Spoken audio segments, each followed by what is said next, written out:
Hello students, in this video lecture we will discuss about class 11 chapter number 6 work, energy and power, and our today's topic name is kinetic energy.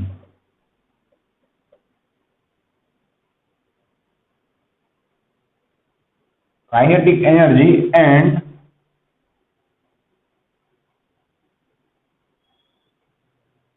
and work energy theorem. Ready? So before starting this lecture, we will do revision of last lecture.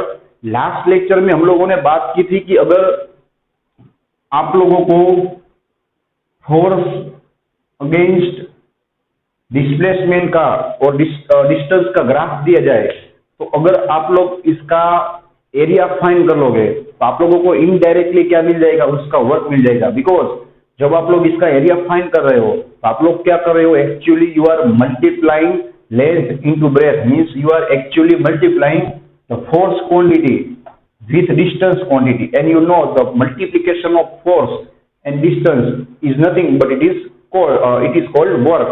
Ready? तो indirectly आप लोगों को क्या मिल जाएगा, work मिल जाएगा। Same हम लोगों ने 11th और 12th की अलग अलग क्वांटिटीज के लिए और भी कई सारे ग्राफ्स की बात की थी कि वहां पे आप लोग अगर एरिया या तो स्लोप फाइंड करोगे तो आप लोगों को कौन सी क्वांटिटी मिलेगी। रेडी? तो अब हम बात करें इस थियरी की, तो यहाँ पे याद रखना भाई, जो ये वर्क एनर्जी थियरम रहेगा ये सबसे मोस्ट टाइम की थियरी इस चैप्टर की है, वर्क एनर्जी थियरम। और मोस्ट टाइम की इसलिए क्योंकि इसका जो थियरम होगा वो 11th 12th कहीं पे भी आप लोग वर्क या तो एनर्जी के कंसेप्ट के लिए अप्लाई कर सकते हो। तो ये थियरी ओनली एंड ओनली इसी चैप्टर के लिए इंपॉर्टेंट नहीं है, इसका जो थियरम होगा उसका जो कंसेप्ट होगा वो आप लोग कहीं पे भी अप्लाई कर सकते हो। रेडी? इसलिए ये थियरी क्या रहेगी, आई भी रहेगी। दूसरी बात, अगर आप लोगों को याद हो तो अभी तक हम लोगों ने इस चैप्टर के अंदर वर्क फाइंड करने के 3 रास्ते स्टडी कर लिए। कौन से 3 रास्ते? Work done by constant force, जिसका इक्वेशन था W is equal to FD cos theta. फिर हम लोगों ने बात की थी work done by variable force, जिसका इक्वेशन था गणपति बापा वाला equation, W is equal to in integration F into dx। Ready? Third हम लोगों ने बात की जिसका रीजन जस्ट हम लोगों ने अभी किया, the work done with the help of graphical method. अब हम लोग इसी वर्क को फोर्थ मेथड से फाइंड करेंगे, मतलब कि उसका फोर्थ तरीका रहेगा work energy theorem, means you can find work done by using work energy theorem. अब वो कैसे काम करेगा वो सब बात हम लोग इस लेक्चर में पूरी करने वाले हैं। रेडी? तो सबसे पहले हम लोग स्टडी करेंगे काइनेटिक एनर्जी, उसके बाद वर्क एनर्जी थ्योरम। रेडी? तो सबसे पहले हम लोग स्टार्ट करेंगे उसकी डेफिनेशन से, और यहाँ पे हम लोग बहुत डिटेल में कहीं जीनिट के कंसेप्ट भी एक्स्ट्रा बात करने वाले, तो आप लोग इस वीडियो को खास अंत तक देखिएगा।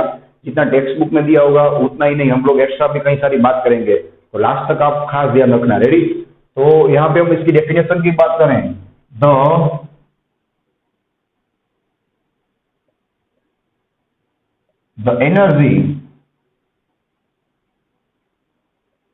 energy possessed by, or you can say associated with, the energy possessed by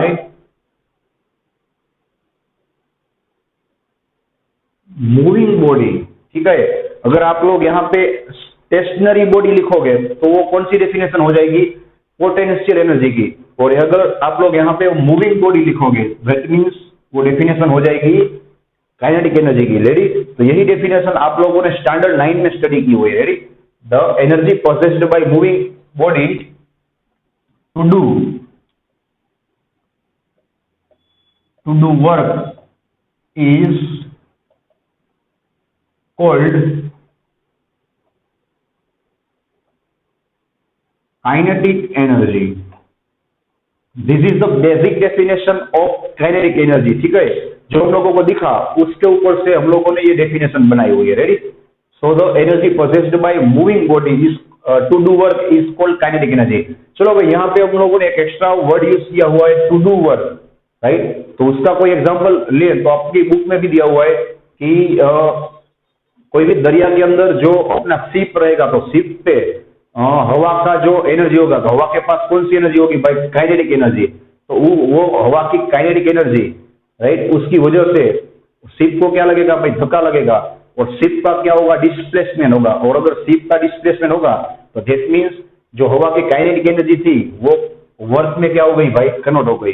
ready, तो जो बॉडी के पास जो एनर्जी होगी भाई उसकी मदद से, राइट, किसी भी चीज में या तो दूसरी चीज में अगर वर्क होगा तो आप उसको क्या बोलेंगे भाई, उसकी काइनेटिक एनर्जी बोलोगे। रेडी, तो और एक एग्जांपल की हम बात करें तो सपोज किसी सरफेस पे अगर कोई बॉल होगा उसको आप लोग किक मारोगे और किसी ऑब्जेक्ट के साथ वो कोलाइड होगा, और अगर ये ऑब्जेक्ट क्या करेगा भाई, मूवमेंट करेगा, मतलब उसका कोई डिस्प्लेसमेंट होगा, दैट मीन्स कि इसकी जो काइनेटिक एनर्जी थी भाई वो वर्क में क्या हो गई, कन्वर्ट हो गई। राइट, दूसरे बॉडी के वर्क में कन्वर्ट हो गई। तो उस काइनेटिक एनर्जी को हम क्या बोलेंगे भाई, उसी एनर्जी को हम लोग काइनेटिक एनर्जी बोलेंगे जो एनर्जी वर्क में क्या होगी भाई, कन्वर्ट हो सकेगी। ओके, अब हम बहुत ही मस्त बात करते हैं कि भाई किसी भी इंसान को या तो जिसने इस थ्योरम को इन्वेंट किया, जिसने बनाया, उसको वर्क एनर्जी थ्योरम के बीच में रिलेशन का आइडिया कहां से आया। राइट, तो वहां से हम स्टार्ट करते हैं उसकी इंट्रोडक्शन से कि भाई वर्क एनर्जी थ्योरम में उसका आइडिया उसको कहां से आया। आप लोग खास ध्यान रखना, आपका सब बेसिक क्लियर हो जाएगा। चैप्टर 3, चैप्टर 4, चैप्टर 5 सबका बेसिक यहाँ पे आप हम लोग कवर करेंगे। रेडी, इफ वी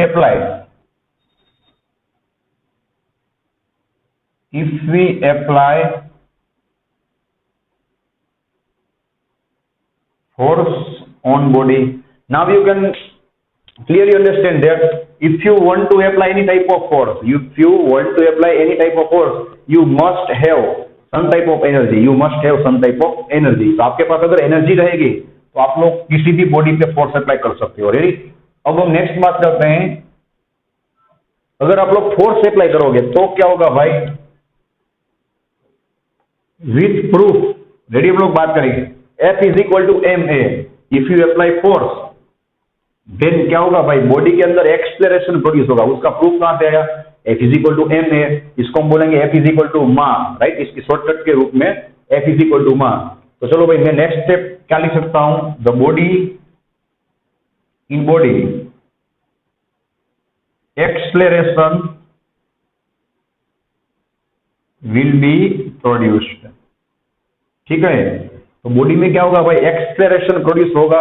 और अगर बॉडी में एक्सलेरेशन प्रोड्यूस होगा उसका मतलब क्या हुआ भाई, chapter number 3 acceleration A is equal to dv by dt, और you can say delta v by delta T. किसी भी बॉडी में एक्सलेरेशन प्रोड्यूस होगा उसका प्रूफ आपके पास क्या है भाई, तो टाइम के साथ उसकी वेलोसिटी चेंज होनी चाहिए। दैट मीन्स यहाँ पे हम लोगों ने फोर्स अप्लाई किया, उसके अंदर एक्सलेरेशन प्रोड्यूस हुआ, उसका मतलब क्या हुआ भाई, मीन्स वेलोसिटी विल चेंज। ठीक है, तो उसकी वेलोसिटी अगर चेंज हुई होगी तो ही क्या होगा, उसमें एक्सेलरेशन प्रोड्यूस होगा। एंड अगर उसकी वेलोसिटी चेंज होगी उसका मतलब क्या हुआ भाई,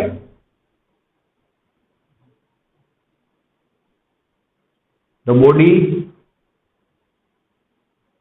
विल डिस्प्लेस। ठीक है भाई, कि उसकी वेलोसिटी चेंज हो गई, वो आप लोग कब बोल सकते हो, जब उसका डिस्प्लेसमेंट होगा, तो ये आप लोग बोल सकते हो कि उसकी भी वेलोसिटी क्या हुई, चेंज हुई। अगर उसका डिस्प्लेसमेंट होगा भाई, तो विथ प्रूफ की हम बात करें तो आप लोगों को पता होगा इसी चैप्टर का equation W is equal to F into G, देख लो आप। राइट, अगर आप इससे फोर्स अप्लाई कर रहे हो, रेडी, और उसका डिस्प्लेसमेंट हुआ, उसका मतलब उस पर क्या हो रहा है, वर्क, मतलब वर्क इज डन। रेडी, उस पर कुछ वर्क हुआ। तो आप लोग देख सकते हो कि हम लोगों ने बात स्टार्ट की थी फोर्स से, और मैंने आपको बताया था कि फोर्स कहां से आएगा, right, from some type of energy. ठीक है, अगर आप लोगों को फोर्स अप्लाई करना होगा तो आपके पास कुछ टाइप की एनर्जी होनी चाहिए। तो अब आप लोग देख सकते हो कि यहां से आइडिया आया कि उसका मतलब क्या हुआ कि भाई कुछ वर्क और एनर्जी के बीच में कुछ ना कुछ तो रिलेशन है। ठीक है, एनर्जी और वर्क के बीच में कुछ ना कुछ तो रिलेशन है, उसकी मदद से हम लोगों ने वर्क एनर्जी थ्योरम को प्रूव किया। अब हम नेक्स्ट बात करें तो याद रखना भाई, इसी लेक्चर के अंदर हम लोग वर्क एनर्जी थ्योरम 2 टाइप्स के स्टडी करेंगे, मतलब कि work energy theorem for constant force. अगर आप कांस्टेंट फोर्स अप्लाई करते हो तो वर्क एनर्जी थ्योरम को आप लोग कैसे प्रूव करोगे, और अगर आप लोग वेरिएबल फोर्स अप्लाई कर रहे हो तो वर्क एनर्जी थ्योरम को कैसे प्रूव करोगे। दोनों में रिजल्ट प्रूफ सेम रहेगा, लेकिन उसकी मेथड क्या होगी भाई, अलग रहेंगे। रेडी, तो सबसे पहले हम लोग बात करेंगे वर्क डन बाय, ठीक है, work energy theorem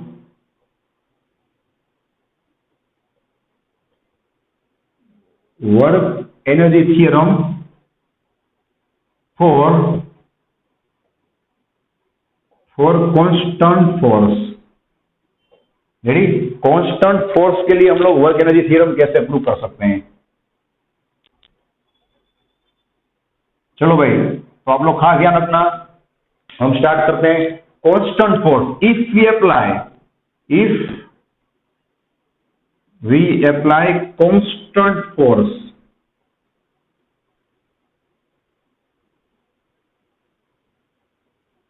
then constant acceleration will be produced in the body, right? With proof हम लोग बात कर रहे हैं, F is equal to ma. If we apply constant force, then constant acceleration will be produced in the body. आप लोगों को एक ही चीज पे फोकस करना होगा, कांस्टेंट वर्ड। रेडी, अब ये लाइन जो हम लोगों ने लिखी हुई है उसका कुछ रीजन होगा जो हम नेक्स्ट पॉइंट में बात करेंगे। So the equation of uniform, or you can say in bracket constant accelerated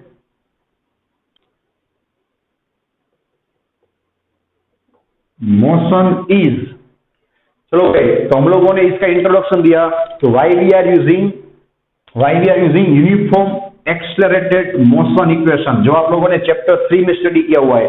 आप लोगों ने 3 इक्वेशन स्टडी किए थे, राइट। सेम इक्वेशन आप लोगों ने स्टैंडर्ड 9 में भी स्टडी किए थे। D is equal to UT plus half AT square, V square minus U square is equal to 280, V is equal to U plus 80। Ready, तो इन तीन में से हम लोग कौन सा इक्वेशन अप्लाई करेंगे वो आप खास ध्यान रखना, उसका भी मैं आप लोगों को रीजन, उसका प्रूफ दूंगा। किसी भी चीज का, किसी भी लाइन का कोई ना कोई मतलब रहेगा। रेडी, तो हम लोगों ने चलो कांस्टेंट एक्सेलरेशन मोशन इक्वेशन क्यों अप्लाई किया, तो आपके पास रीजन रहेगा, because we are applying constant force. Ready, so we will apply the equation here, v square minus U square is equal to 2ad। चलो भाई, तो यही इक्वेशन मैंने क्यों सिलेक्ट किया, उसका भी मेरे पास रीजन है। रेडी, बिकॉज यहाँ पे आप लोग क्लियर देख सकते हो, m इज एक्सेलरेशन। चलो यहाँ पे हम लोगों ने एक्स्ट्रा बात की, वो अब आपको काम आएगी। तो एक्सेलरेशन की बात आ गई, देख लो। फिर displacement, you can see displacement, तो यही पॉइंट कवर हो गया। Then you can clearly see velocity will change, v square minus u square, उसका मतलब क्या हुआ भाई, difference in final velocity and initial velocity. जितनी भी क्वांटिटीज यहाँ पे आप लोगों को दिख रही है वो सभी हम लोगों ने इंट्रोडक्शन में यूज कर ली। रेडी, ये सभी पॉइंट्स यहाँ पे कुछ रिलेट कर रहे हैं।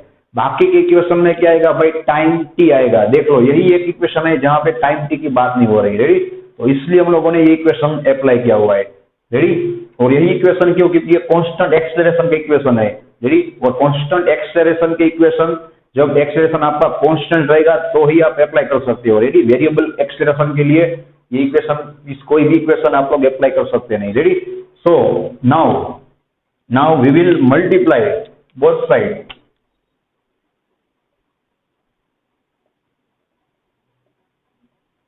multiply with mass m on both sides. Ready? Now we will multiply with m on both sides. You will get mv square minus mu square. Ready? अब हम लोग जा रहे हैं काइनेटिक एनर्जी की इक्वेशन के पास, 1/2 mv square। इसलिए हम लोगों ने क्या किया, दोनों साइड m को मल्टीप्लाई किया। So you will gate 2 into ma into d। आप लोग देख लो भाई, हम लोगों ने जो एक्स्ट्रा बात की वो कितनी इसके साथ रिलेट कर रही है। रेडी, देख लो, ma, you can see here ma, so on the place ma, I can replace it with force F. Ready? तो हम लोगों को क्या मिलेगा भाई? यू कैन सी, हम लोग यहाँ पे दो काम करेंगे। यहाँ पे मैंने m को मल्टीप्लाई किया, देख सकते हो आप, राइट? m a की जगह पे हम लोग अप्लाई करेंगे f, और ये जो 2 रहेगा उसको हम लोग डिनोमिनेटर में प्लेस कर देंगे, ठीक है? तो आपको मिलेगा mv square minus mu square upon 2 is equal to f into D, ठीक है? 2 को मैंने नीचे ले लिया और ma इज इक्वल टू मैंने पुट किया f with reason, you can write here f is equal to ma। Okay, now last step, चलो भाई दोनों के डिनोमिनेटर को हम लोग सेपरेट कर देंगे।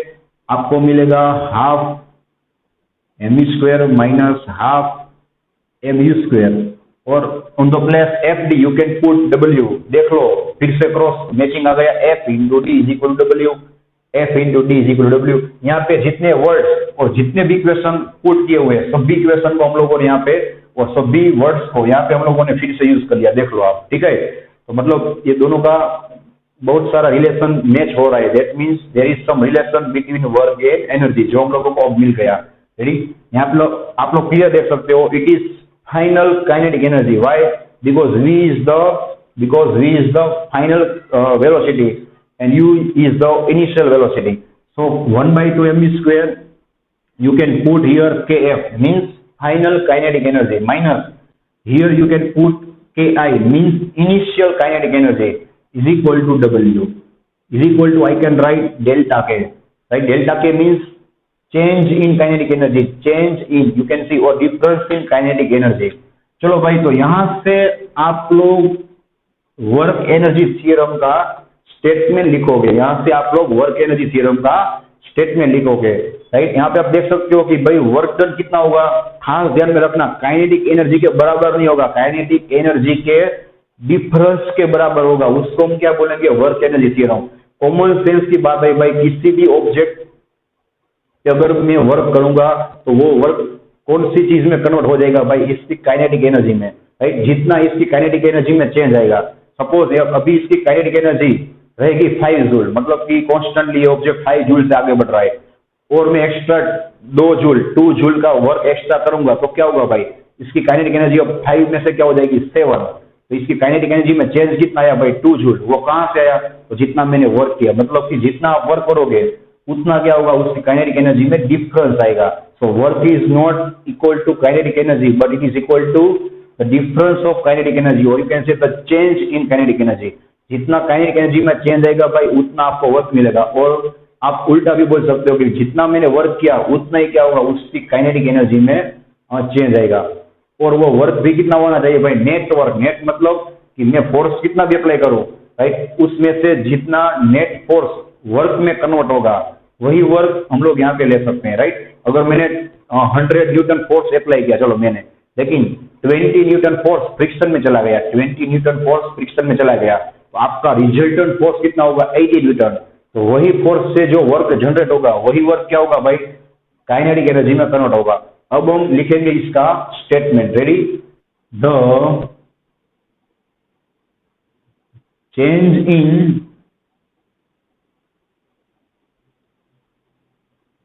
kinetic energy, you can see here the change in kinetic energy is equal to work done, is equal to work done by net force। Ready? अब हम बात करेंगे एक्स्ट्रा यूनिट के पॉइंट्स की इसी थियरी के अंदर। रेडी? चलो भाई, तो अब इसी इक्वेशन से हम लोग काइनेटिक एनर्जी की दूसरी डेफिनेशन लिखेंगे फ्रॉम बेस्ड ऑन इक्वेशन। जो फर्स्ट डेफिनेशन हमने बात की थी वो प्रैक्टिकल एग्जांपल के ऊपर से हम लोगों ने बनाई थी। अब हम डेफिनेशन लिखेंगे उसकी इक्वेशन की ऊपर से, और वो आप लोग टेक्स्ट बुक में टिक भी कर लेना, राइट? एकदम बेसिक डेफिनेशन है, एकदम इजी, यहां से आपको लिखना होगा। Ready? The half of, you can see here the half of product of, इन दोनों के बीच में आप लोग देख सकते हो प्रोडक्ट मतलब मल्टीप्लीकेशन होगा। The half of the product of mass m and the square of velocity is called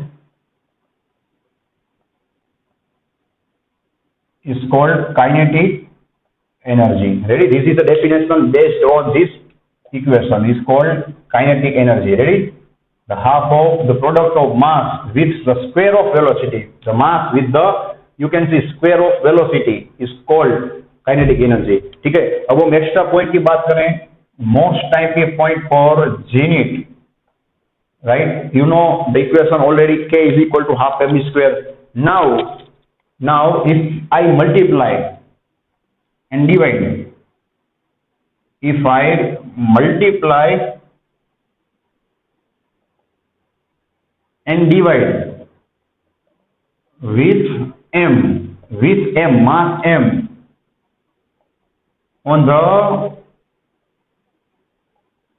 the right side, ठीक है, राइट साइड के इक्वेशन को हम लोग क्या करेंगे भाई, m से मल्टीप्लाई डिवाइड करेंगे, right?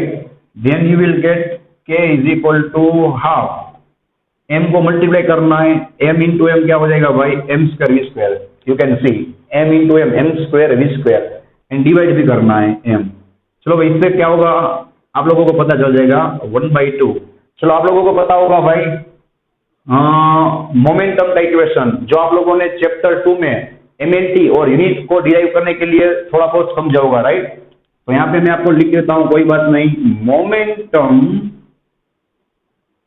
Momentum P is equal to m into V, mass multiply by velocity is equal to momentum P। मोमेंटम का सिंबल क्या रहेगा भाई, P।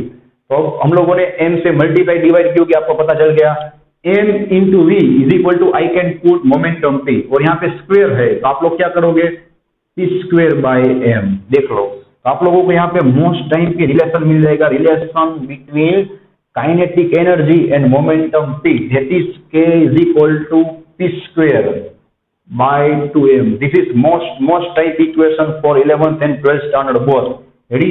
यही इक्वेशन आप लोग मानोगे नहीं, आप लोग इलेक्ट्रॉन, प्रोटॉन, राइट, और किसी भी चीज के लिए एग्जाम में अप्लाई कर सकते हो एमसीक्यू सोल्व करने के लिए। Relation between momentum and kinetic energy, right, where P is equal to, we will again write where P is equal to momentum of the body। Ready? अब हम और भी एक्स्ट्रा बात कर रहे हैं एमसीक्यू के लिए। रेडी? चलो भाई, अगर आपको बोला जाए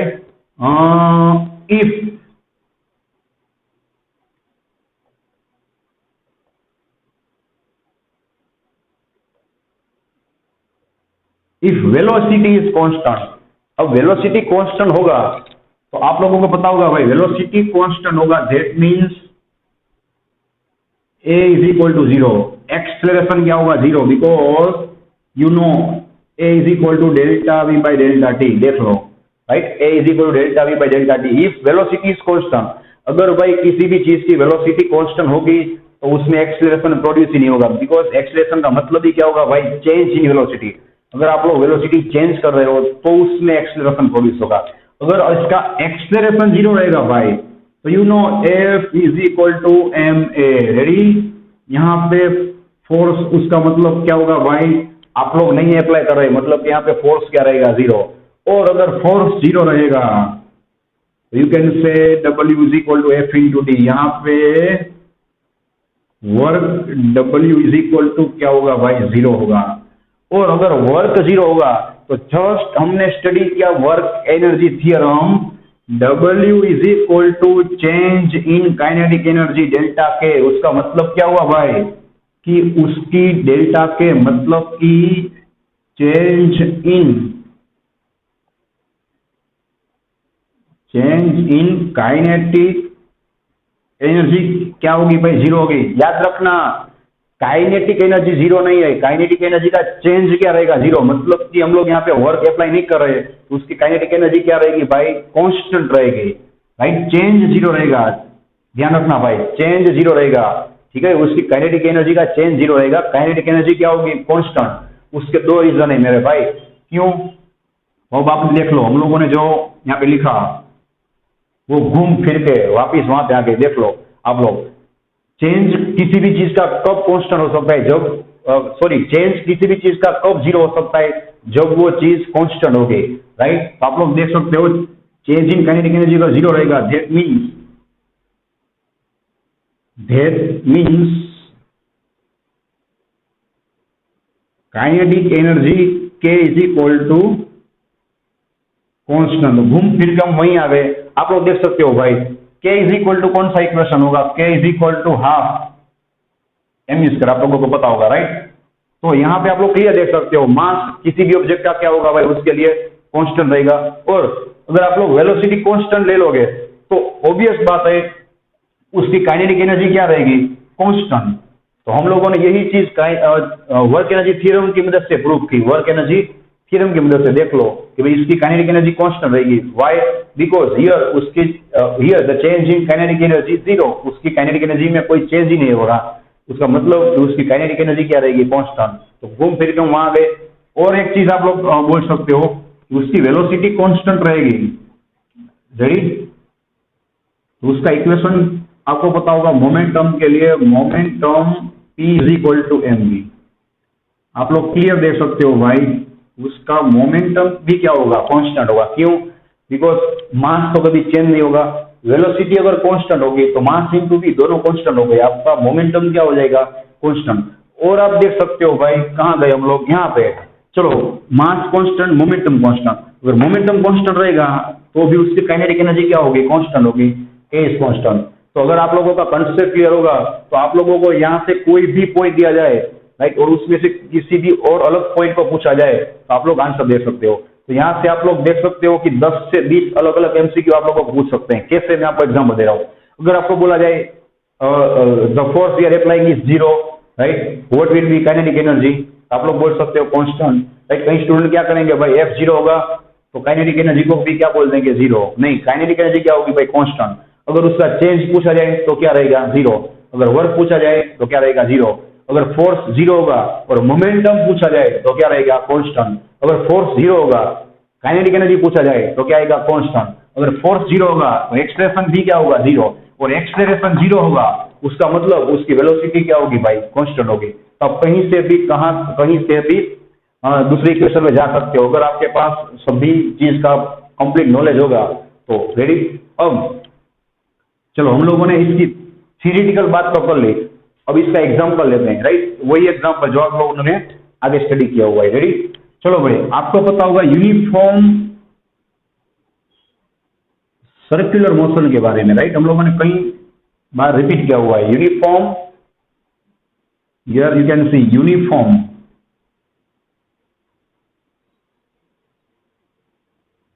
circular motion, right. Uniform circular motion का थोड़ा रिवीजन कर लेता, आप लोगों को पता होगा मैंने आपको 2 बार बताया था कि भाई यहाँ पे वर्क डन क्या होगा, जीरो।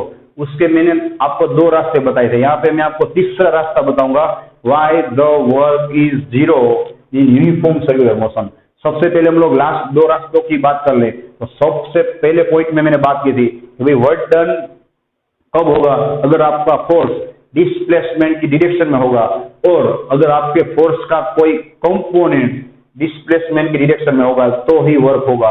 यहाँ पे ना तो आपका फोर्स, देख लो आप फोर्स कहाँ पे रहेगा भाई, टूवर्ड सेंटर, ना तो आपका फोर्स डिस्प्लेसमेंट की डायरेक्शन में है, रेडी, ना तो आपका फोर्स डिस्प्लेसमेंट की डायरेक्शन में रहेगा और ना तो उसका कोई कंपोनेंट डिस्प्लेसमेंट की डायरेक्शन में रहेगा, मतलब कि यहाँ पे वर्क डन क्या होगा, जीरो। दूसरा रास्ता मैंने आपको बताया था कि आप लोगों को पता होगा भाई ये टेंजेंट और ये फोर्स दोनों के बीच में एंगल कितना रहेगा, 90 डिग्री। तो W is equal to F D cos 90, cos 90 कितना होगा, जीरो। तो भी यहाँ पे आप लोग प्रूव कर सकते हो कि वर्क डन जीरो होगा। और अब थर्ड टाइम हम प्रूव करेंगे यहाँ पे वर्क डन कैसे जीरो होगा, with the help of work energy theorem. जो हम लोगों ने स्टडी किया है उसका हम यहाँ पे एप्लीकेशन कर रहे हैं, अप्लाई कर रहे हैं, रेडी। देखो यहाँ पे यूनिफॉर्म सर्कुलर मोशन मतलब क्या हुआ भाई कि इसकी वेलोसिटी क्या रहेगी, कांस्टेंट, राइट। इसकी वेलोसिटी क्या रहेगी भाई, कांस्टेंट रहेगी। यहाँ पे फोर्स क्या अप्लाई होगा, toward centre, okay. Velocity constant होगी भाई तो उसकी काइनेटिक एनर्जी भी क्या होगी, कांस्टेंट। रेडी, यहाँ पे वेलोसिटी की हम लोग मैग्नीट्यूड की बात कर रहे हैं, ठीक है। ध्यान रखना भाई, वेलोसिटी का मैग्नीट्यूड, उसकी डायरेक्शन तो हर बार चेंज हो जाएगी। मैग्नीट्यूड क्या रहेगा, constant, because it is uniform circular motion. और आप लोगों को पता होगा भाई काइनेटिक एनर्जी कौन सी क्वांटिटी है, फर्स्ट लेक्चर में मैंने आपको बताया था स्केलर, तो उसको कोई डायरेक्शन से मतलब नहीं है, उसकी काइनेटिक एनर्जी क्या रहेगी, कांस्टेंट। अब ध्यान रखना भाई, काइनेटिक एनर्जी कांस्टेंट रहेगी तो उसका चेंज क्या आएगा, जीरो। देख लो, काइनेटिक एनर्जी कांस्टेंट रहेगी तो उसका चेंज क्या आएगा, जीरो। और अभी हम लोगों ने स्टडी किया वर्क एनर्जी थ्योरम कि भाई अगर काइनेटिक एनर्जी का चेंज जीरो होगा उसका मतलब उसमें वर्क क्या होगा, जीरो होगा। देखो हम लोगों ने फिर से प्रूव कर दिया कि सर्कुलर मोशन के अंदर वर्क डन क्या रहेगा, जीरो रहेगा। अब हम बात करेंगे सेम वर्क एनर्जी थ्योरम की, लेकिन वेरिएबल फोर्स के लिए। अभी जो हम लोगों ने कंप्लीट किया वो क्या किया, कांस्टेंट फोर्स के लिए। Ready, so now second method is to prove work energy theorem, to prove work energy theorem for variable force। Ready, for variable force.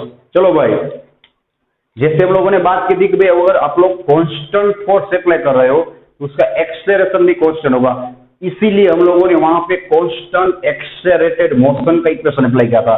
अब यहाँ पे वेरिएबल फोर्स होगा तो उसका एक्सेलरेशन भी चेंज हो जाएगा, राइट। तो यहाँ पे हम लोग कहां से प्रूव करेंगे, आप लोग खास देखना। रेडी, फॉर वेरिएबल फोर्स,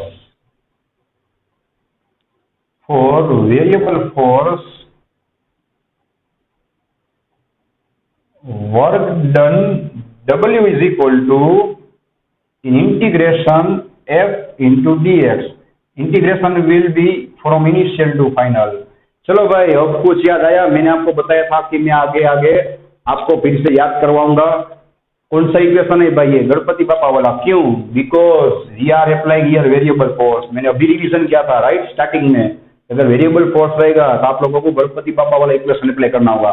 तो मैंने आपको प्रूफ कर दिया। देखो यहाँ पे एक तो गणपति बापा की क्या आएगी भाई, शून्य आएगी। दूसरा, ये इक्वेशन को हम लोग इस थियरी के मुहूर्त में, मतलब कि स्टार्टिंग में, शुरुआत में यूज कर रहे हैं, राइट। तो आपका काम क्या रहेगा, अच्छा रहेगा, मतलब यहाँ से आपका इस थ्योरम का क्या होगा भाई, प्रूफ होगा, right. And you know why we are applying this equation, because the force is variable not constant. Okay, now W is equal to from initial to final. चलो भाई, फोर्स की जगह पे आप लोग क्या अप्लाई करोगे, राइट। अभी हम लोगों ने कई बार रिवाइज किया, F is equal to ma with respect to dx।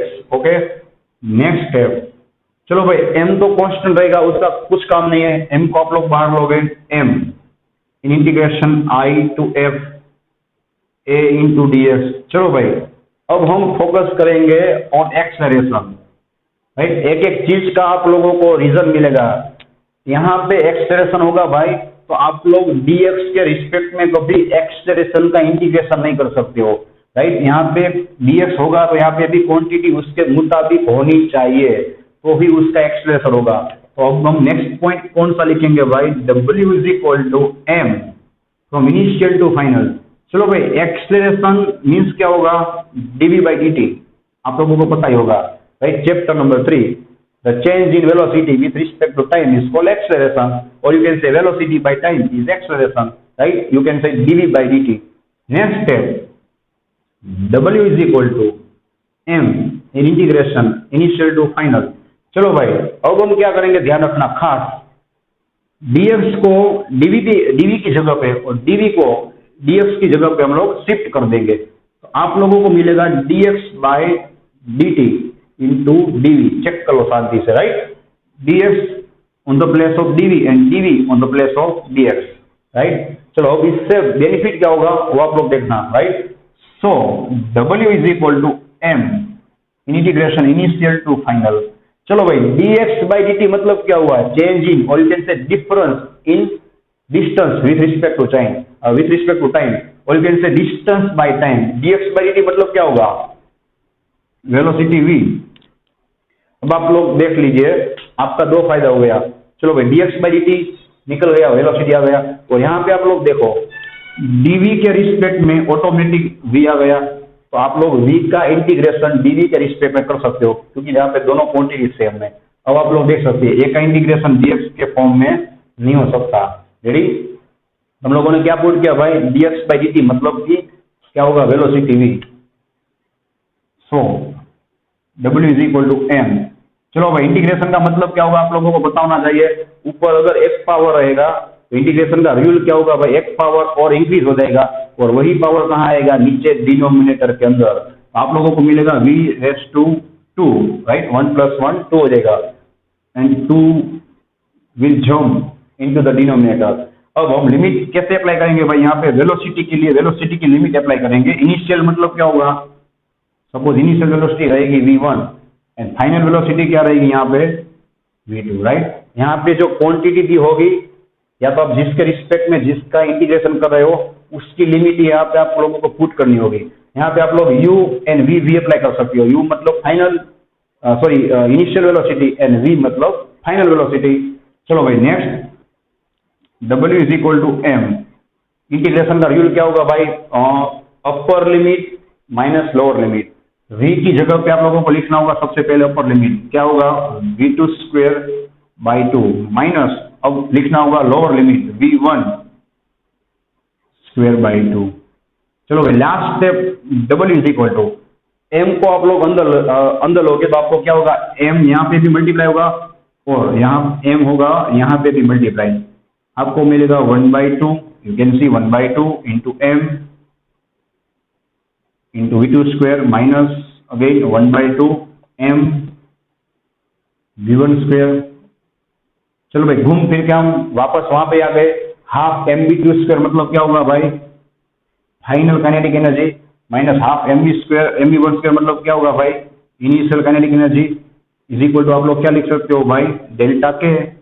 Same आपका स्टेटमेंट रहेगा, the change in kinetic energy is equal to work done, और you can say the work done is equal to change in kinetic energy. Ready, यहाँ पे हम लोगों ने same proof किया for variable force. Okay, तो अब आप लोग देख सकते हो भाई, आपके पास वर्क डन फाइंड करने के टोटल 4 रास्ते हैं। The first way is by constant force, ready, the equation is w is equal to fd cos theta. The second way is by variable force, the equation is f into dx, right, in integration f into dx. The third way is by graphical method. The third way is by graphical method. The work done is equal to area covered by graph. And the fourth way is to find out the work. Just we have to find out the change in kinetic energy. If you find out the change in kinetic energy means final minus initial, right? Then indirectly you will get the work done. तो अब आप लोगों के पास work done, एक सिर्फ work done find करने के लिए 4 रास्ते अलग अलग मिल गए, राइट। तो नेक्स्ट वीडियो के अंदर यहाँ से हम कंटिन्यू करेंगे। Thanks for watching this video, take care of yourself and see you soon in the next lecture.